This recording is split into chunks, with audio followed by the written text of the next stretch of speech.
Hello all of you, welcome back to my channel. Today we will study in our grammar topic kinds of pronouns. In our previous class we will already complete our topic pronouns, so we will start.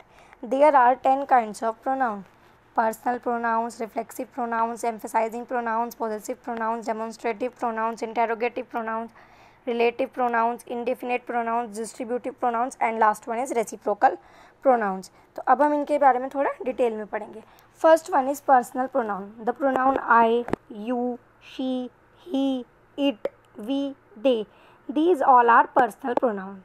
So these pronouns replace a noun or nouns in the naming part of a sentence. जो ये सर्वनाम है, ये संज्ञा को जो हमारा naming part होता है जिसमें हमें सब्जेक्ट पता लगता है वो उसमें रिप्लेस करते हैं.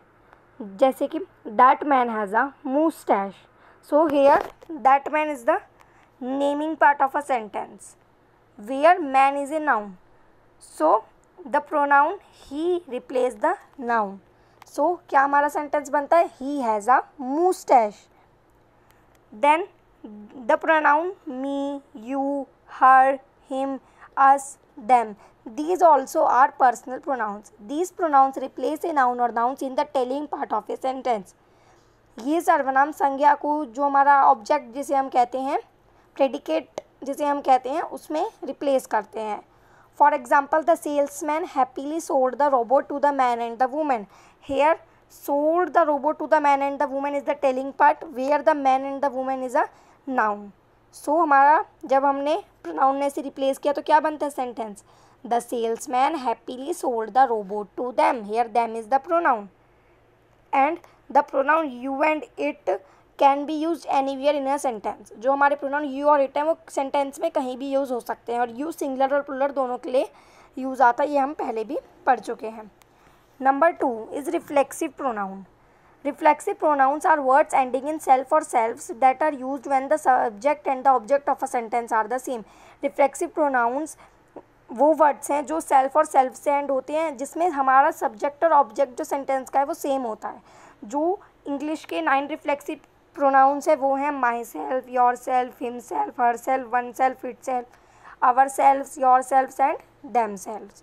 For example I believe in my self.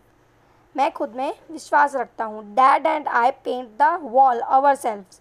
हमने मेरे डैड ने और मैंने खुद ही दीवार को पेंट कर लिया. तो यहाँ पे खुद और हम, मैं और खुद पर, तो ये यहाँ पे सब्जेक्ट और हमारा जो ऑब्जेक्ट है ये दोनों ही यहाँ पे सेंटेंस में सेम है. Third is emphasising pronouns. ये साइड में कुछ एम्फेसाइजिंग प्रोनाउंस मैंने लिखे हैं. Myself, yourself, himself, herself, itself, oneself, ourself, yourself and themself. तो एम्फेसाइजिंग प्रोनाउन होते क्या हैं?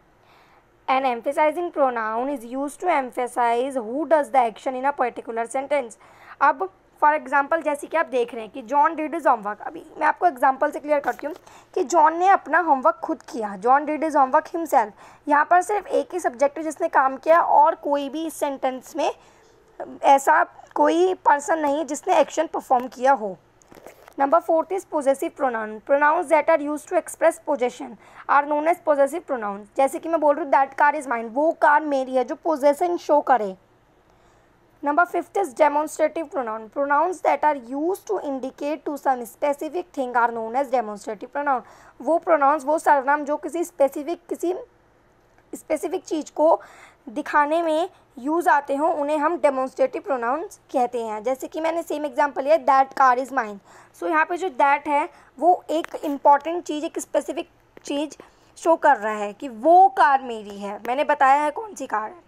Number 6 is interrogative pronouns. When we want to ask questions about someone or something, then we use interrogative pronouns. जब हमें किसी चीज़ के बारे में या किसी पर्सन के बारे में हम कुछ क्वेश्चन पूछते हैं तब हम interrogative pronouns का यूज़ करते हैं. For example what is your name, आपका नाम क्या है. Here what is the interrogative pronoun.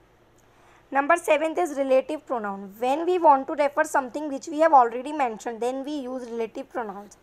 जब हम किसी चीज़ की तरफ इशारा करते हैं जो हमने ऑलरेडी लिख चुके हैं, ऑलरेडी मेंशन कर दिए, तब हम रिलेटिव प्रोनाउन का यूज़ करते हैं. For example I like people who stay true to their words. मुझे वो लोग पसंद है जो अपने शब्दों के पक्के होते हैं. मैंने पहले ही बता दिया था मुझे वो लोग पसंद हैं.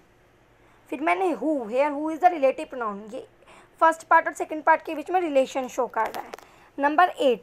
Indefinite pronouns. We use indefinite pronouns to refer to people or things without saying exactly who or what they are. हम indefinite pronouns का तब यूज़ करते हैं जब हमें यानी पर्सन या चीज़ को ये बता रहे हैं, हमें ये नहीं बताया कि वो एग्जैक्टली है क्या. For example, everyone enjoyed the concert. सबने कॉन्सर्ट एन्जॉय किया पर हमने पर्टिकुलर नेम नहीं दिया. Number 9 is distributive pronoun. Distributive pronouns are pronouns that describe member of a group, person, thing separately and not collectively. जब हम ग्रुप के members को या किसी व्यक्ति को या चीज़ों को अलग अलग सेपरेटली डिस्क्राइब करते हैं, एक ग्रुप में नहीं करते कलेक्टिवली, तब हम डिस्ट्रीब्यूटिव प्रोनाउंस का यूज़ करते हैं. और हमेशा डिस्ट्रीब्यूटिव प्रोनाउंस हमेशा सिंगुलर होगा क्योंकि हम सेपरेटली उसको डिस्क्राइब करते हैं. For example, each of the girls got a medal. हर एक लड़की को मेडल मिला. Here each is the distributive pronoun. Number 10 is reciprocal pronoun. Reciprocal relationships can be expressed by reciprocal pronouns. जो reciprocal relationships होते हैं वो reciprocal pronoun से शो किए जाते हैं. For example, we love each other. हम एक दूसरे को प्यार करते हैं. Here each other is the reciprocal pronoun. When we tell one another, each other, so these all are reciprocal pronouns. So this one session is also completed. If you like my video, click on like button, share my video and do not forget to subscribe my channel. I'll also share the practice worksheet, so please do practice at home. And if you want to share your work, then you will join the Google Classroom. I'll also share the link. So thanks for watching.